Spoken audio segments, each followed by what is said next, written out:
سلام بچه‌ها، امیدوارم که حالتون خوب باشه. خوش اومد به ویدیو دیگه از کانال من.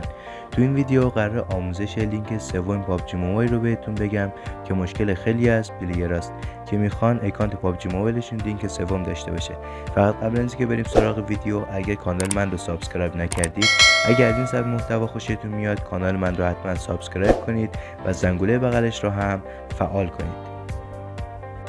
در ابتدا وارد بخش ستینگ میشیم و با دو بخش لینک ایمیل و لینک موبایل نامبر مواجه میشیم که شما میتونید لینک سومتون رو هم روی شماره موبایل و هم روی ایمیل قرار بدید که ما میخوایم از طریق شماره موبایل وارد شیم. در ابتدا کشور مورد نظر خودتون رو انتخاب میکنید و در ادامه شماره موبایلتون رو وارد میکنید و یک کد 5 رقمی به این شماره‌ای که وارد میکنید میاد و در ادامه پسورد مورد نظرتون رو وارد میکنید.